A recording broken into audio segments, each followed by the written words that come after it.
Most of American history remembers native tribes through treaties, reservations, and westward expansion. But buried in shipwreck journals, Jesuit diaries, and a mass grave holding 486 bodies from the year 1325, there is a far darker record. Some tribes became so feared that neighboring nations gave them names that meant eaters of men. Their raids emptied whole regions. Their warfare reshaped the borders of two empires. None of it was myth. It was documented, excavated, and confirmed across centuries. These are the most terrifying Native American tribes most people have never heard of. A storm battered the Gulf Coast in November 1528, driving a broken raft of survivors onto a stretch of sand that would later be called Galveston Island. The men, led by Alvar Nuñez Cabeza de Vaca, staggered ashore, starving and desperate. Waiting for them on the beach were figures that seemed almost unreal, towering, silent, and armed with bows nearly as long as a man is tall. The first Spanish account, written by Cabeza de Vaca himself in his 1542 chronicle, describes these coastal peoples, later called the Karankawa, as giants with immense strength, capable of drawing bows that launched arrows farther than any Spanish weapon. Karankawa's longbows were more than tools. They became a symbol of terror on the Texas coast. Archaeological digs on the barrier islands have uncovered fragments of these bows, measuring nearly 5 feet, carved from hardwood and showing wear from high-tension use. Shell middens and post-hole patterns confirm the settlements described in the earliest Spanish narratives. Missionary letters and colonial documents, now preserved in Southern Methodist University's archives, repeat tales of the Karankawa's height and their skill with the bow. Spanish medical reports from the 1720s measured Karankawa men at an average of 176 centimeters, taller than most Europeans of the time. The Spanish were not the only ones to fear them. Later, French and Mexican reports told of coastal raids and swift attacks from the marshes. The Karankawa's reputation spread far beyond their numbers, fueled by the stories of survivors and the artifacts left behind in the sand. The most chilling claim would come much later, the accusation of cannibalism. The first written mention appears not in Cabeza de Vaca's account, but in the missionary letters of the 1740s. Friars described the Karankawa as those who feed on the flesh of their enemies, a phrase repeated in colonial correspondence to justify military campaigns. Yet no physical evidence supports these claims. Archaeological surveys have found no cut marks or chemical signatures in bone that would indicate ritual cannibalism. Oral histories from Gulf Coast descendants insist the Karankawa were hunters of the sea, not eaters of men. Cabeza de Vaca's narrative became the foundation for centuries of myth-making. His eyewitness testimony, the artifacts in museum collections, and the silence of the archaeological record together reveal how fear can be shaped, repeated, and weaponized. These are the most terrifying Native American tribes most people have never heard of. A single word could haunt the forests of the Northeast, Kanihota, meaning eaters of men. This was not a Mohawk self-description, but a Huron nickname, first recorded by Jesuit missionaries in the 1640s. In their letters, Jesuit priests described the Mohawk as the most feared members of the Haudenosaunee Confederacy, a people whose reputation for violence spread as quickly as their war parties. The Jesuit Relations, a series of annual reports sent from New France to Paris, gave chilling detail. Priests like Father Claude de Blanc wrote of Mohawk raids on Huron villages, the taking of captives, and the ritual display of scalps. These accounts, copied and circulated in Europe, shaped colonial policy and public imagination alike. The Mohawks' reputation for terror was built in both blood and ink. The Huron term, Kanihota, appears in the Jesuit Relations of 1650, describing Mohawk warriors who eat the flesh of their enemies. French and later English translations repeated the phrase, using it to justify alliances, military campaigns, and missionary efforts. By the time John Smith published his map of Virginia in 1624, the Mohawk were already labeled as eaters of men in English print. This reputation was not only a product of warfare, but of how information traveled through mission diaries, diplomatic letters, and policy memos. The Jesuits described scalping in clinical terms, noting how Mohawk warriors removed the hair and skin from the heads of their enemies as trophies. Reports from 1649 detail the method, quick, precise, and meant to send a message to rivals and colonists alike. Language itself became a weapon, turning reputation into colonial law. The Mohawks' fearsome image grew with every retelling. Jesuit accounts, Huron oral tradition, and English policy documents together shaped a narrative that made the Mohawk into a symbol of woodland terror. Archaeological evidence from Mohawk village sites shows cut-marked bone and ritual deposits, supporting some parts of the written record while leaving others open to doubt. Modern scholars argue that the label Eaters of Men was as much propaganda as fact, a tool for rivals to rally support and for colonizers to justify violence. Yet the effect was real. Settlers, soldiers, and even other indigenous nations treated the Mohawk with caution, often choosing negotiation over open conflict. Written words could be as dangerous as any weapon, forging legends that would echo across centuries. These are the most terrifying Native American tribes most people have never heard of. A silent pit on the high Missouri bluffs holds the darkest secret of the pre-colonial plains. In 1978, archaeologists at Crow Creek, South Dakota, uncovered a mass burial unlike any seen before. 486 human skeletons tangled in a single trench and sealed beneath a thin layer of river silt. The bones belonged to men, women, and children, each one a silent witness to a day of organized destruction. Radiocarbon laboratories at the University of Arizona pinned the event to around 1325 AD, more than a century before Columbus set sail. The Crow Creek site reveals that large-scale, organized violence shaped the plains long before Europeans arrived. Physical anthropologists, working under the sharp light of the excavation tent, cataloged every fragment. They recorded 251 males, 150 females, and 85 children, many showing unmistakable signs of trauma. Cut marks run along the sides and backs of the skulls, thin and curved, as if left by sharp stone blades. Some skulls bear the telltale signatures of scalping, semicircular slices at the hairline, clean and deliberate. On nearly 70% of adult female crania and nearly half of the male skulls, these marks appear in patterns that match no known accident or animal predation.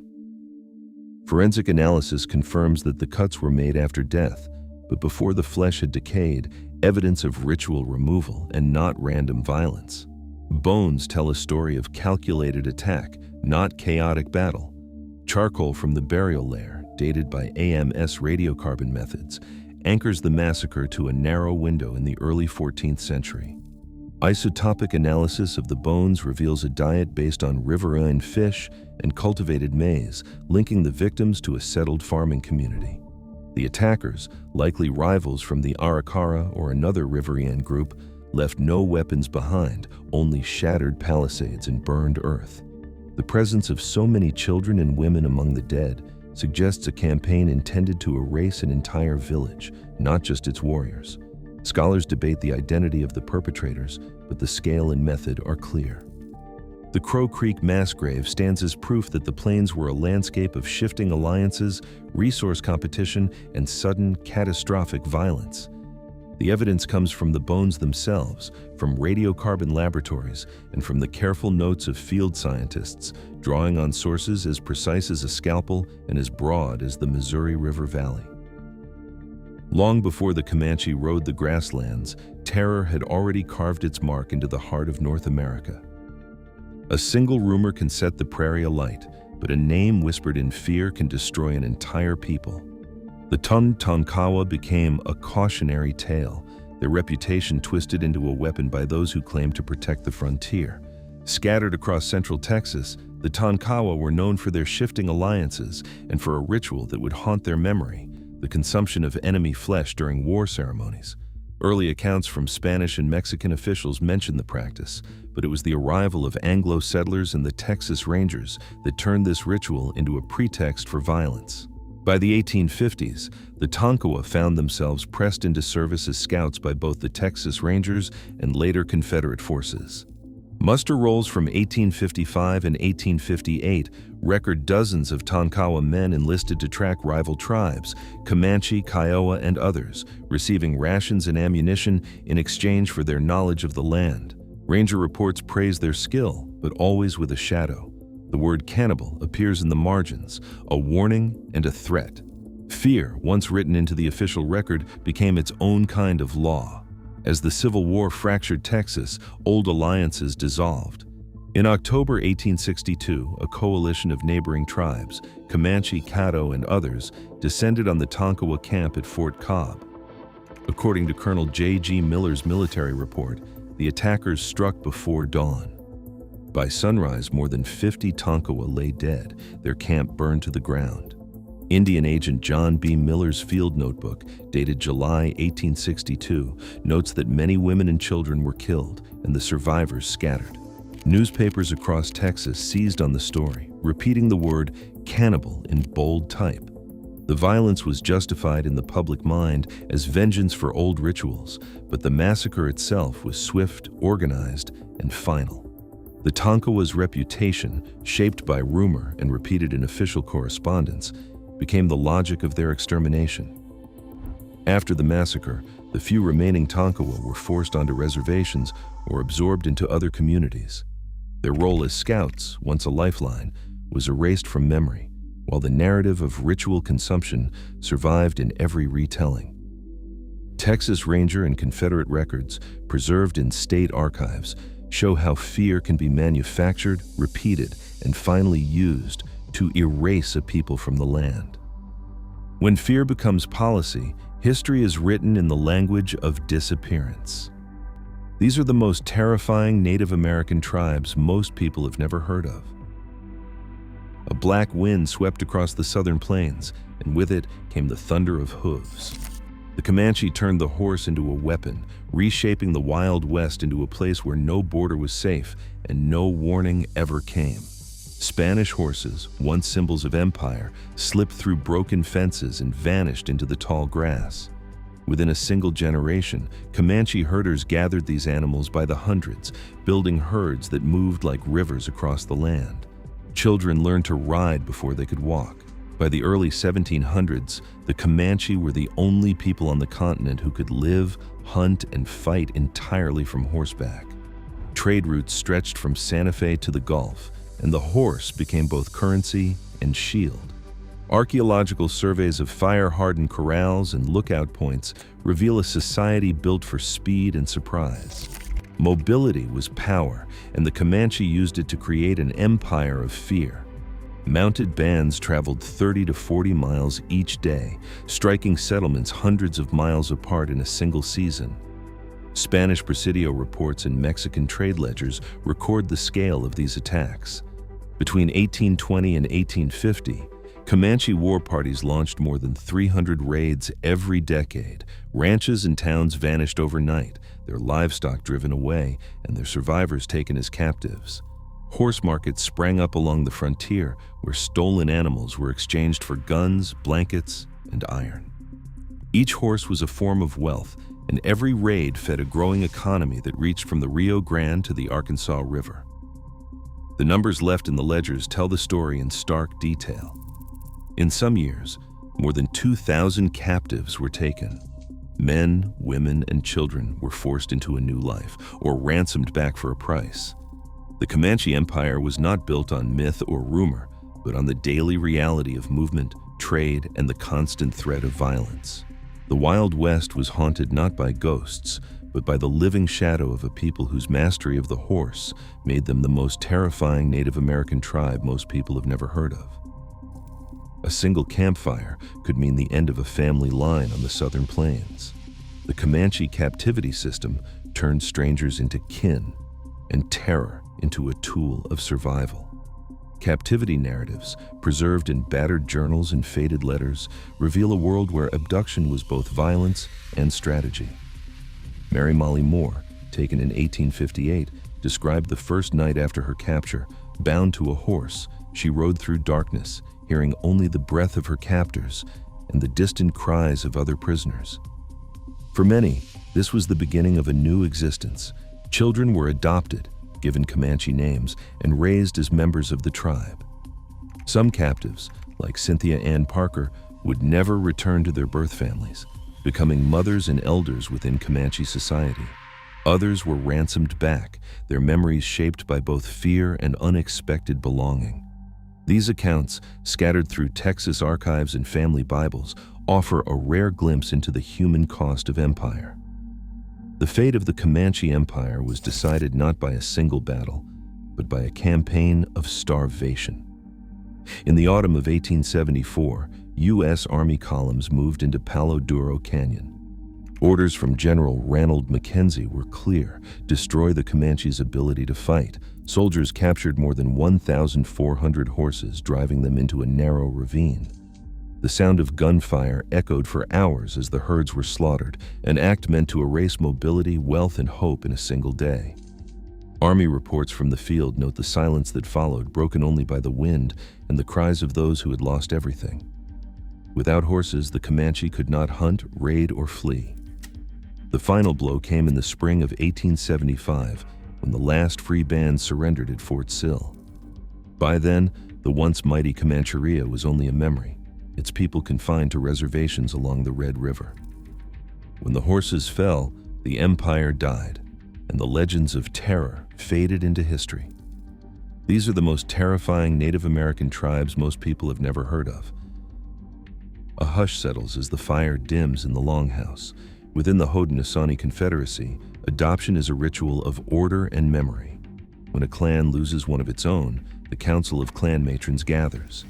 Their decision, whether a replacement is needed, carries the weight of generations. A wampum belt, its shells strung in deliberate patterns, passes to the war chief, authorizing the search for a new life. Warriors return with captives, each one examined by the matrons for health and spirit. If chosen, the ceremony called Kananwa begins. The matron bestows a new name, spoken aloud and etched on birch bark, while wampum is exchanged to seal the change. The adopted receives a token of the clan's animal totem, then joins a communal feast.